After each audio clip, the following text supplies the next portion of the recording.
Thanks for having me. Before I get into these slides, I just wanted to mention something that's not obvious to people who don't run conferences.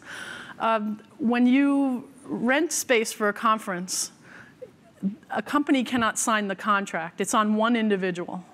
So every year when you go here, someone is signing a promise to pay a large venue a lot of money.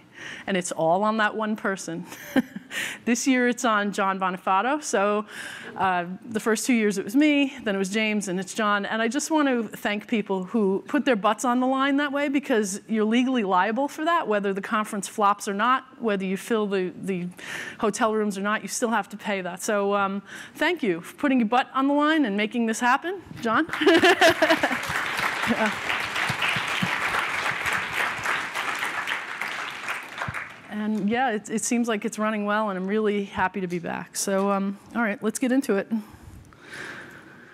So we all spend a lot of time staring at code and hearing about code. So this is going to be a little bit off topic, but very related. So stick with me. It's going to meander, and it'll be fun.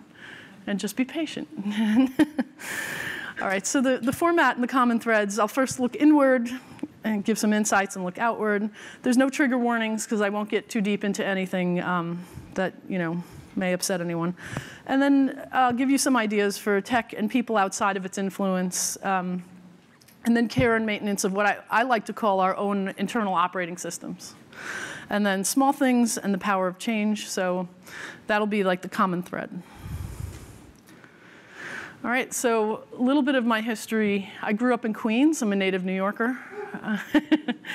All right. And this is Flushing, Queens, during the day. At night, it looks just as dull. Not that exciting. I guess to sum it up, my parents really didn't inspire me. I found inspiration through other people, like my music teacher and things. And some kids have that environment growing up, where your parents just don't know how to inspire you or push you in right directions. Margaret Atwood wrote a poem like this. She said it's as if her parents inherited a rare bird and didn't know how to feed this exotic bird or how to take care of it. And I felt that way a lot. And I ended up staying a lot with my grandmother in Queens. So we're going to talk about the influence there and why that matters.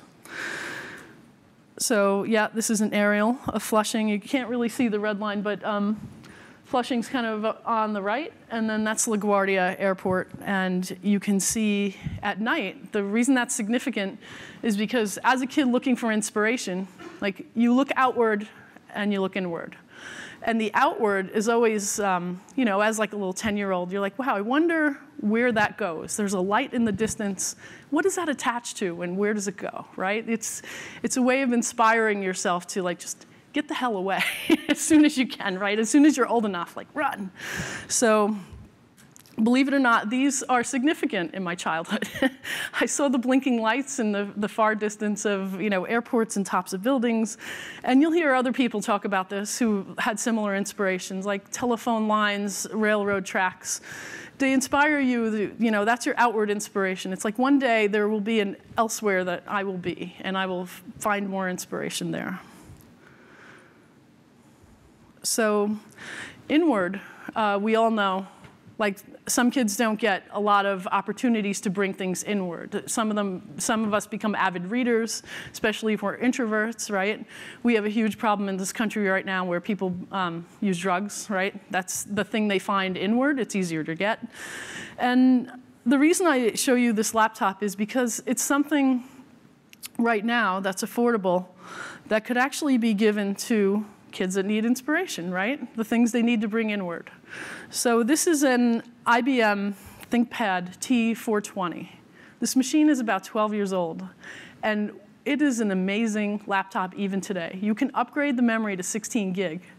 You can replace the wireless card, and for $500, you have a powerhouse laptop that you can donate to a kid, maybe to an adult that wants to learn how to program, So thinking about that, I do this every year. I buy a bunch of them and replace the memory and just give them to people I know who will put them to good use. And if everyone in this room did that, imagine how many more hundreds of kids every year would just have a laptop, What a great distraction If you need a distraction, there is no better distraction, right? They can periodically ping you for Linux help, and you could show them fun things they could do. And I kind of wish this existed when I was 10, because I would have completely lost myself in it, right? So this is a bit of a tangent, but this is a great story about a person. He's a straight A student as a kid and had no encouragement. And you can read this story about what happens there. So, sorry. So software development can't solve everything, but people can, right? And of all the tools to have in your arsenal, it's a good one.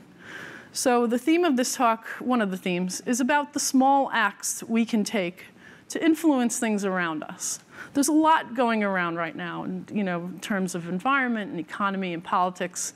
And I know there are moments where you can feel lost, like you'll have no effect. But in fact, the small things matter a lot more than you think.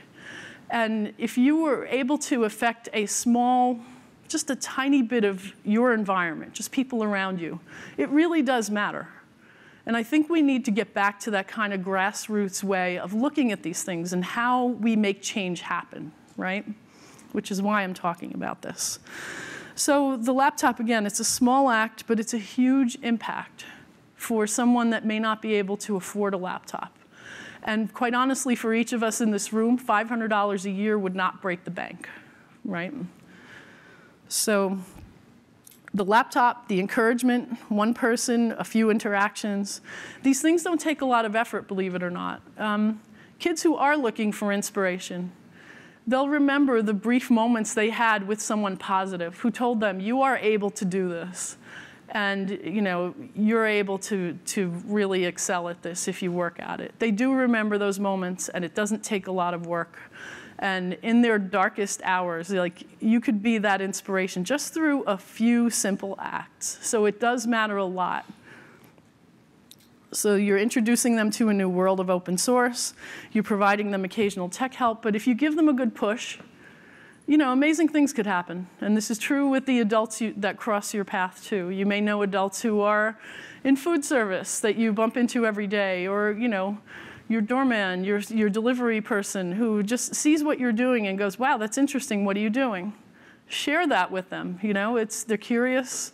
When you're sitting in a coffee shop, I recommend you let people come up to you. I know we have such introverted tendencies, right? You sit down at a coffee shop and you put your earbuds on, you're programming.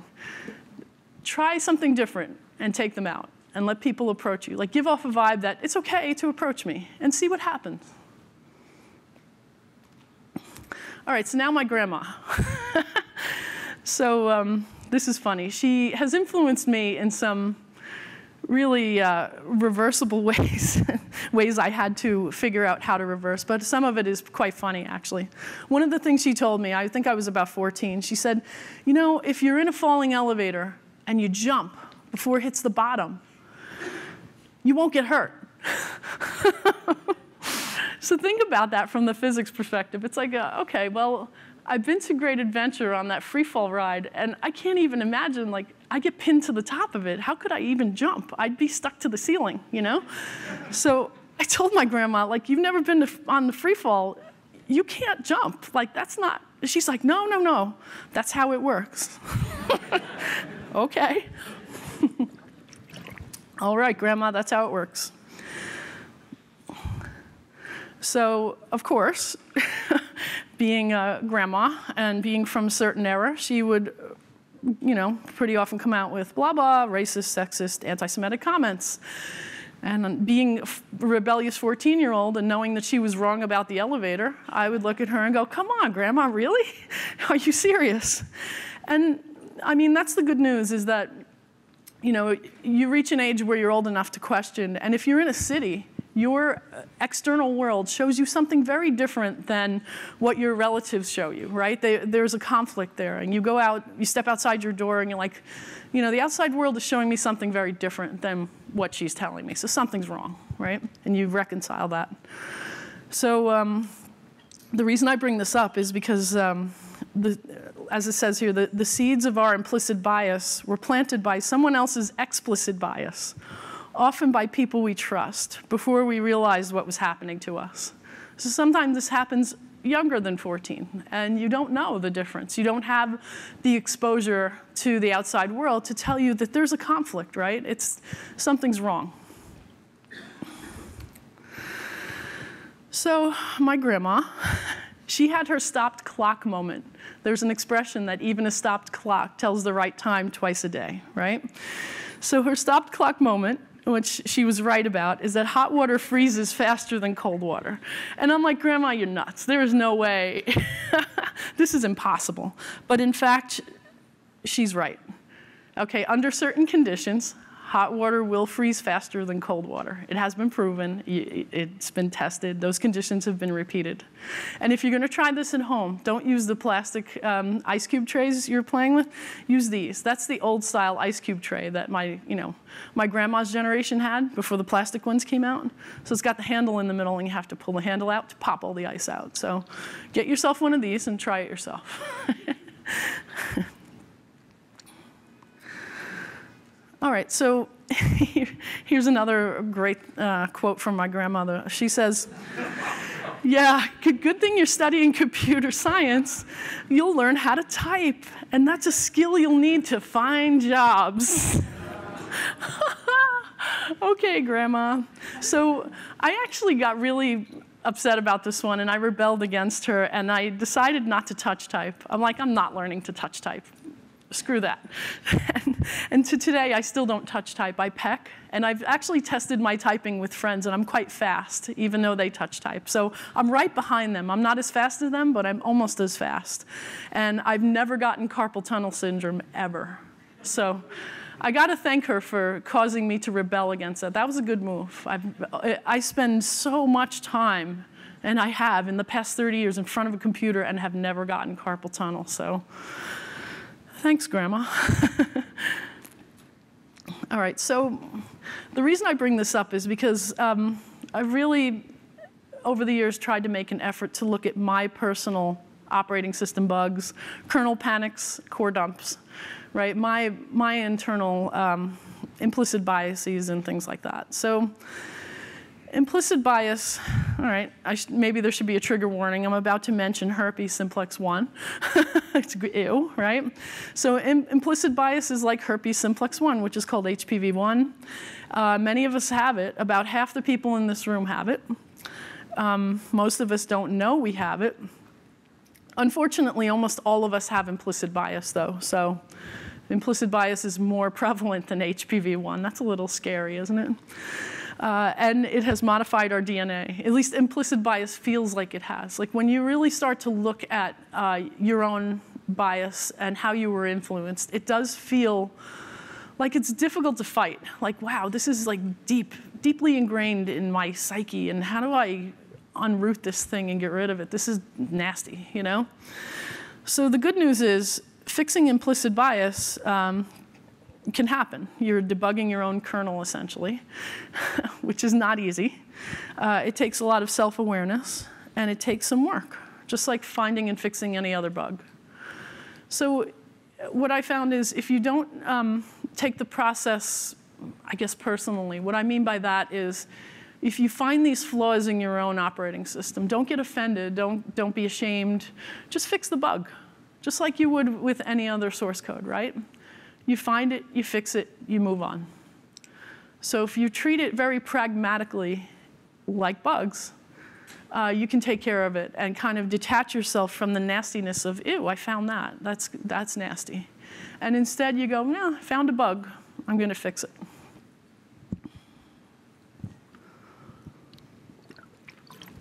All right, so my positive influences, I have many, but these two stick in my mind because they're important. So my mentor, his name was Tom Duffy. It was an older dude I worked with in the 90s when I worked at AT&T and Bell Labs, and I worked with mostly hardware engineers. He told me that people who claim they have no prejudices scare me. It means they do not know their own prejudices. How can I trust their judgment? Which is a really good question. If you don't know your own internal biases, how you're affecting other people and yourself in ways you do not know. So it's almost unfair, right? You're wielding a sword you can't see. You can think of it that way. So my other influence is Beastie Boys, who I love. And I still think to today, Check Your Head is probably one of the best albums ever written in human history. But the lyrics in some of these songs are awesome. It's all about checking your head. Like, you know, where are you coming from? What do you expect? What are you thinking, you know? So yeah, there's a song called Gratitude, and if you read the lyrics, it's pretty cool. It's, you know, it's about, you know, how do you set yourself free, and are you looking inside yourself? And, you know, those were the types of things I gravitated towards, so it's pretty cool. The thing is about positive messages, they're everywhere once you know you should look for them, and that's the key, right? So we go back to certain kids and certain people who have not been raised or influenced to look for them. And that's where, again, you can make a small difference by influencing someone to look for positive messages. They're all around you. You just need to look. And we all know, like, as adults and as you mature, that you could find pretty much anything you want if you look hard enough, right? It's a matter of what you're looking for.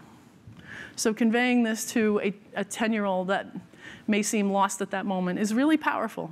And giving them a laptop and saying, hey, if you're bored, check this out, is even more powerful. So, all right, so finding your own implicit bias is like doing your own dental work, right? Can you stay focused enough through the pain to solve the problem? So I'd recommend that you not be afraid to seek help with this. It's a tough problem, but the question is, who can help you? Like, you're gonna reveal like the worst parts of your inner thinking to someone, and you better trust them, right? You're gonna say, wow, I found this horrible thing. So hopefully you have a friend to do that, but I would like to see more resources on how to handle this. This is something I think we are not handling at all in this culture, and it needs to change. If you go online and you look for tests on implicit bias, you'll see a lot of tests like, okay, put one finger here and one finger there, and respond really quickly with bad or good, or Trump or Clinton, or da-da-da. And you feel like they're collecting data, but it's really to no use, and it really doesn't enlighten you in any way in how you're thinking. There's some scores spewed out at the end, and they tell you, we've revealed this, but you're not seeing the thread. Like, there's no thread that reveals to you, why am I thinking this way, or how did I get there, you know? And what triggers this versus that?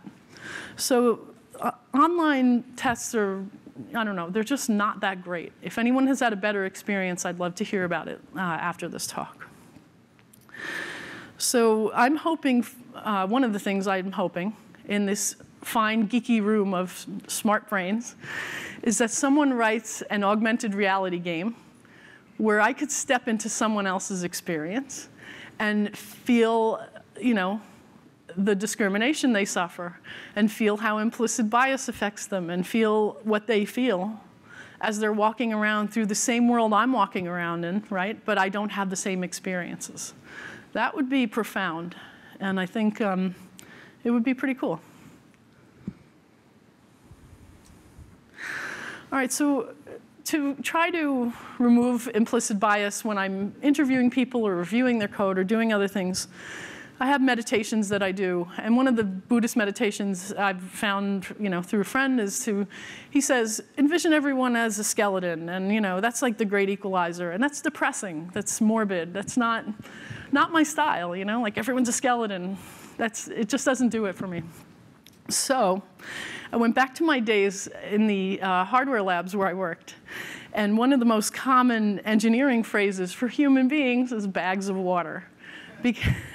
The reason for this is because we block signals, right? So you'll have like digital signal people testing the analog part of what they're doing, and they're like, damn it, all these bags of water, like get out of the lab. You're like, bags of water are blocking the signals or absorbing the higher frequency signals, and they can't properly test, right?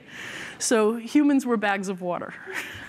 And I always enjoyed that. So that's my meditation. We are all bags of water. We are transporting beautiful brains capable of amazing things, and we're bags of water. It works for me. Give it a try and see if it works for you. Okay, so I'd love to see, in my ideal world, in my mind, I fill this in when I'm reading like job descriptions. Are you a bag of water transporting a brain that has N years of Django experience? That would be so awesome. And I don't mean it in the dehumanizing way. I mean it in leveling the evaluation process, of course. Just getting rid of any bias, like what a person looks like, where they came from, who cares? We care about the brain, right? I mean, we all in this room know that there's no greater joy than sitting in a room full of amazing brains and solving problems, right? That's what we all crave. It's more fun together because you learn from other people, you learn how they think, and it modifies your thinking, and you feed off of each other, and you can solve just incredible things this way, right? So the goal should be to get the best brains on your project, people who constructively challenge themselves and everyone else, right? And the brain's attached to a bag of water, and so what, right?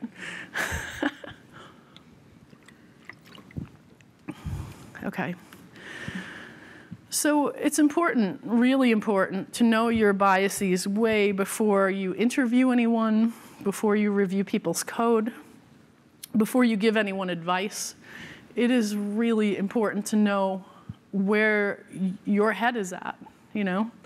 If you feel anything, you know, you think you shouldn't feel.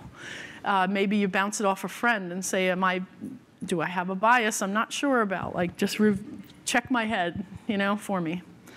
But it's important to at least evaluate that and start looking. I realize how hard that is to do yourself. It's not always easy. But this is very important, and it's important that we find more ways to do this. The way I do it is I try to have experiences outside of my comfort zone. I constantly make myself uncomfortable, because that's when you're learning, right? When you're sitting back and, your feet are up, you're not learning a damn thing. And you know what? Those moments are fine.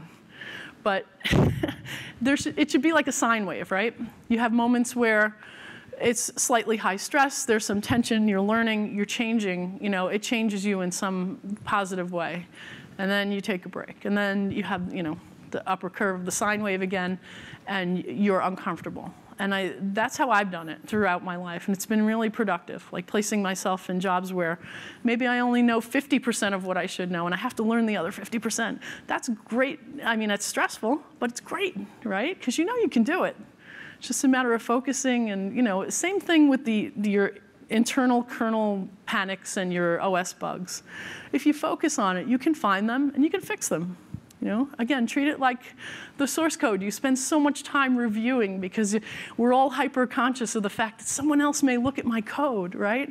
And this code may live beyond me, and when in fact it probably doesn't, right? It's outdated in 5 years. And we spend so much time on that. We're so worried about like our outward appearance of how code looks and how standard it is, and is it reusable, and can people, you know, navigate through it, and will I be criticized for it? And I think we need to spend more time on our own internal OS that way too. You know, that is visible as well. And it doesn't live beyond you, it won't, but still, you walk around every day exuding certain things, right? And influencing things that you come in contact with and people you talk to. And it's important to know how you're doing that, right? So the next way is to volunteer for something you've never done before, and maybe in a neighborhood you're unfamiliar with. The odd thing is you may not be familiar with your own neighborhood. Like New York City, people have a tendency of going right into the building and getting in the elevator, and they're in their apartment, right? Very few of them talk to neighbors. How many of you talk to your neighbors? All right, that's more than I expected, okay? That's great, because most New Yorkers don't. They are head down, you know, focused on getting home, and they barely say hi. And, you know, I'm not great at this either. I'm terrible at small talk. So I'm not saying I've mastered any of this. I'm just saying I really think it's a problem. The third way is meaningful travel, not tourism. Like, oh, I'll go to Rome to meet some people. That doesn't work that way. There are trips you can take with the Sierra Club and other groups where you'll actually be doing group activities, like planting trees and surveying land and, you know, doing things like that, where you're forced to interact with other people, and those are fun trips. I've taken trips like that to Europe, and You have moments where you're forced to prepare food for 300 people, which is frightening as hell. I can't tell you how scary that is.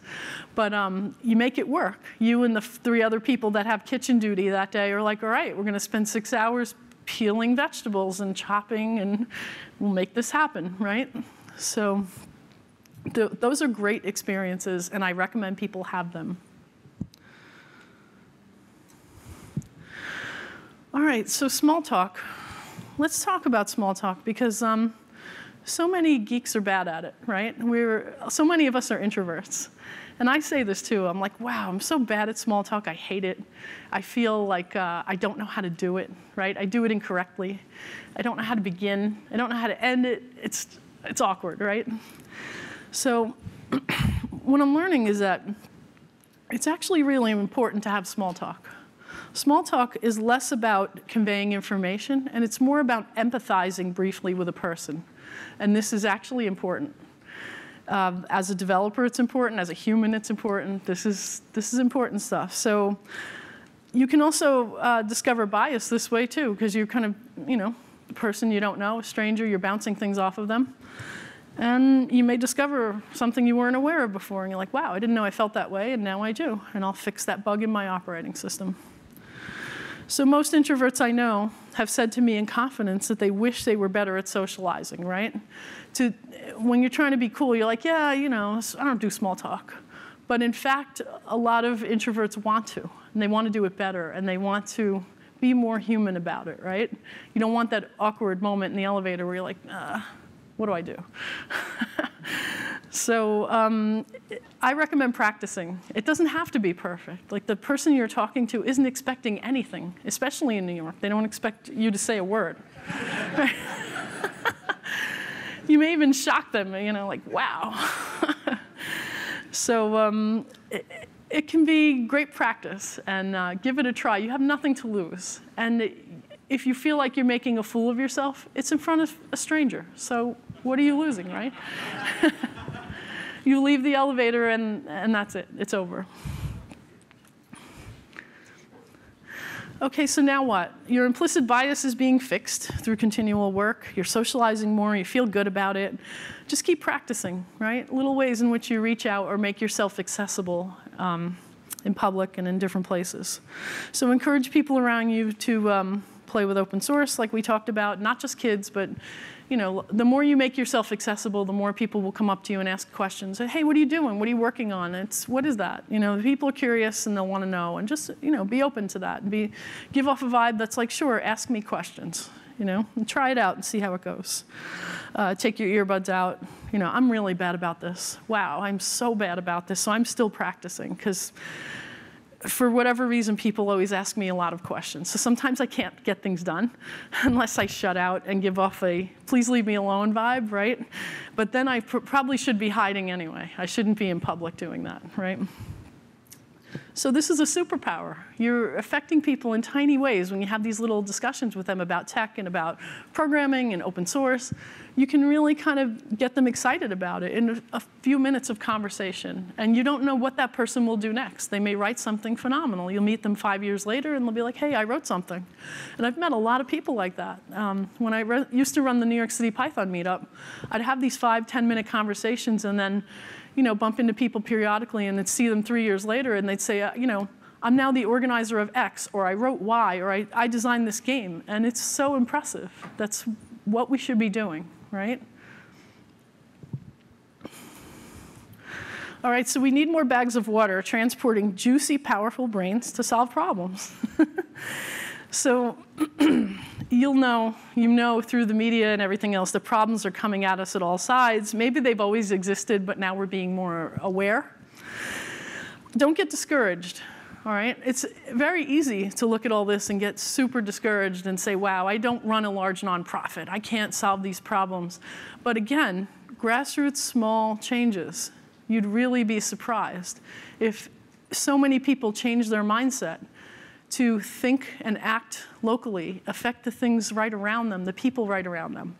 That has an incredible impact. It really does. And you do see it over time, all right? I've seen it. I've done it. I've seen it. And it kind of trickles out because then other people do it. it can be infectious because people see its effect. So don't lose heart. I know there's a lot going on right now.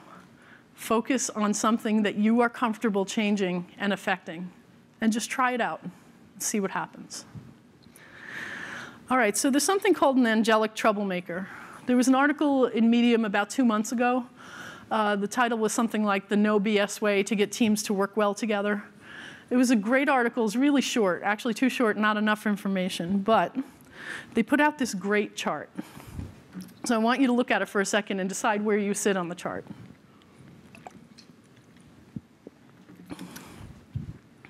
It's interesting, isn't it? I mean, think about all the people you know, the people you work with. You know, it's funny because the agreeable, selfish corner, I always kind of blurred that with jerks, right?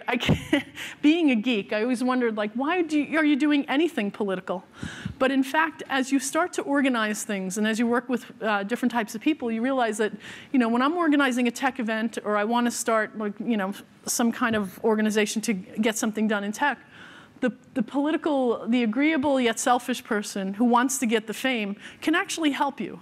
They get fame, and in exchange, they have to do some work for it, and they get exposure, and you know they expose what you're doing to the public, and they're good public speakers, and you know that's great.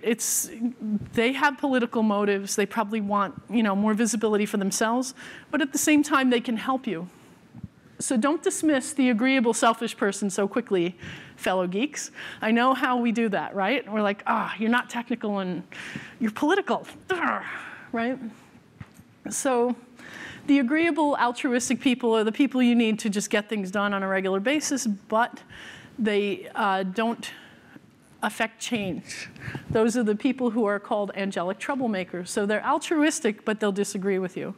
And they're not the people who will disagree with you because they like a fight. They'll disagree with you because they genuinely think there's a different way to do something, right? There may be a slightly better way to do something. You know, they may want to change it up a little bit. And those people are good. We often want to avoid conflict, but constructive conflict and the tension that causes change is actually great. Taking the time to walk through this with someone you don't agree with in an effective way. You can still walk away and not agree, but you'll understand their viewpoint and they'll understand yours. If you're both listening and if you're both down in this lower right quadrant, right? If you're not, if you're in different places, you're going to have different problems. But really, people like this they're essential to change at all levels, and organizations and personally, and just think about if you've ever brought change into your life, right? And the tension that had to exist there, and the kind of troublemaking you had to do. You have to disrupt things a little bit, right? They have to, be off kilter now. Things aren't running as smoothly because I'm about to change something, and there's people who aren't going to like that, but too bad, right? So this is fascinating, and I really recommend looking at this article and just thinking about this. All right, so given all that, I want to just throw out some problems that I would like to see bags of water with smart brains just think about a little bit. So search is broken, first off, right? We're getting so much junk on the internet now. Like Google search seems to have an STD, my roommate said, and I found that hilarious. So that's one problem. I switched to DuckDuckGo, and so did he, and we were talking about it. And DuckDuckGo is getting better, and that's a solution, but it needs work. That's something to think about. A browser junk filter add-on, like making the problem easier by adding something on that filters this stuff may work. Something to think about, like hosting all our code. Microsoft bought GitHub. There was a mass exodus off to GitLab, so that exodus is great, but, excuse me. So now there's rumors that Google may buy GitLab because they actually funded the project to move GitLab off of Azure and onto Google Cloud. So what happens if Google buys GitLab? So, okay, bags of water with smart brains, you know where I'm going with this, right? we need to start thinking about how to become more independent and less dependent on, like, these massive corporations that control our data. And you're hearing this from many sources, and it's a fact. So just think about that. Like, in a few months, they may buy GitLab, maybe. Yeah, how do we prevent powerful orgs from using open source to violate human rights and privacy? We've heard all about this, right? We really need to start thinking about this. And it doesn't hurt to think about it at the grassroots level. If you can find 4 or 5 other people who have the same interest as you and want to start a project, this is how things grow, right? It may grow out of frustration. It may grow out of need. You may be scratching your own itch. But you know what? This is how software develops. Like, people write it for themselves, and then it becomes bigger, and this is the process. So please think of yourself as part of that process. We don't have to rely on others and this company that's going to do this. You're part of it. We are part of it. We are all participating in this. All right, so the big one I want to talk about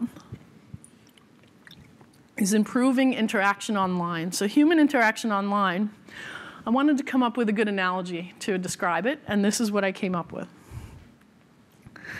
So those of us in New York have seen this before. You're in a taxi or you're walking by, and you see a guy that doesn't look quite right getting out of the taxi, and you're like, uh-oh, maybe he's drunk, something's wrong here.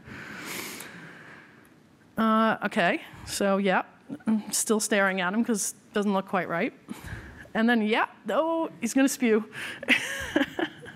How many people have seen this in New York? Yeah, it's pretty common, right? Especially in the West Village for some reason. I don't know why. All right, so, and then you discover, he spewed in the taxi too. You got to be kidding me, And at first you're like, ha, ha, ha, I threw up in the taxi.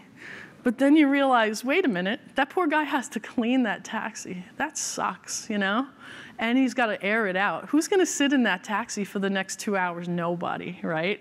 If you ever get in a taxi like that, you're like, I'm out. Sorry, dude. I got to get out.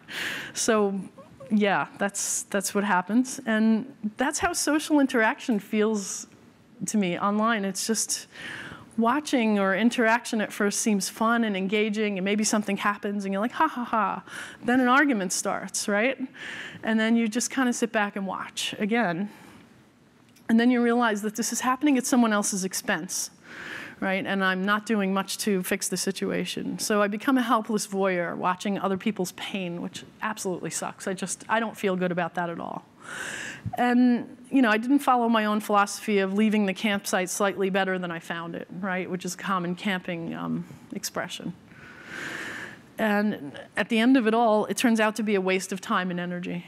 I shouldn't have been there in the first place, Or I shouldn't have just watched and stared. I could have just kept walking, or I could have told the cab driver, drive, get out of here, stop staring, So yeah, it's not a good feeling, and we need to fix social interaction online. I don't know how. I'm not an expert at these things, but we all know how to write decent software. So think about this problem. Like, how do we solve this? This is a problem that affects all of us. It affects our kids. We have to worry about them being affected by it and harassed and, trolling and all kinds of fun stuff. So, yeah, something to think about. So it all keeps leading back to empathy. Like, interaction online or face-to-face is meaningless without empathy, right? You're left with nothing, and, that happens sometimes, and you look at yourself and go, oh, that wasn't that great.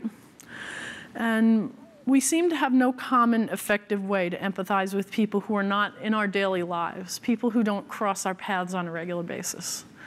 That needs to change too. Like, what surprises me is when I think about it, like the early days of the internet, it was so exciting. Like, you would find someone's weird hobby or habit. You'd find incredible things you didn't know existed and walk away and go, wow, I learned something phenomenal today, right? I learned this, this guy collects trains and, has them from the 1930s or something. And, this woman has this amazing, like, hobby habit of knitting and, combining knitting with something else. It's just amazing to look at this and just, reach out to these people and go, that's fascinating. Today, it's just, there's no reaching out. It feels very voyeuristic and useless and just not very I don't know, just not productive. So the internet helps us find like-minded people. Great. And really great for people who are not mobile, who couldn't get out of their homes, and now they can communicate openly and freely and really find their people. It's great. But also, it helps us forget how to interact with non-like-minded people, right? Because we'll go to the places where we're comfortable online, and we'll stay there. Why go somewhere else and have an argument? Not worth it, right? So we'll find the little safe nooks and stay there. And that's really not productive. And it's probably the cause of some of the problems we're seeing today. So to sum things up, there's so much to do. We need more brains dedicated to solving problems from all directions. Anyone who says, oh, software development takes a certain blah, blah, I don't buy that at all. That's like saying only certain people understand math. The reason for that is because math wasn't explained properly to them. That's it. It's not because they're not capable. So I think even at smaller levels, people capable of thinking about software, of implementing even small things, and getting involved in this process, it gives them the tools to act and make decisions they didn't have, they couldn't make before, and they couldn't do these things before. And we have more input. We have more choices. It's so important to get that from a diverse perspective. And we're still not getting that. We have to reach that point. It's really important. So exposing kids, adults, anyone who is curious and wants to listen to software development is not a bad thing at all. It can only help. Small acts of empathy, help, and angelic troublemaking will go a long way if we all do them. So I encourage, especially the troublemaking. It's kind of fun. Especially if you do it and people don't really know who you are. They're like, who did that? Who did that? And you sit back and you're like, ha, ha, ha. But it's for the greater good. It's not to destroy things. It's to make a change. And that is really important, to kind of disrupt things so that you can make a positive change come about. All right, I want to thank the taxi driver and my son. This was staged. They were great actors. I want to thank Guido. I know recently I've been reading his stuff, and he seems super frustrated. I feel so badly for him. He puts so much work, energy, effort, like a lifetime into this. And I want to just encourage him and say thank you. That we're all in this room because of him, and thank you, Guido. Just know that we appreciate you greatly. And so now my question to you. It would be so easy for me to say, thanks, I'm done. But that doesn't happen, right? So how can this community help you? It's one of the questions I have for you. You've attended the talks, you have a good time, you want to come back, hopefully. But really, in light of everything we discussed and we're sitting here mulling over, do you want to talk with any of us about ideas? You want to talk with each other about them? Any change you'd like to see? Any projects you'd like to facilitate? Do you need practice with small talk? Because I need practice too. I'm not talking about the small talk language. That is really antiquated. Don't learn it. Don't learn it. It's bad. It has this thing called the config map, and it's like, oh man, why did they do that? Oh, but it was written long ago. I get it.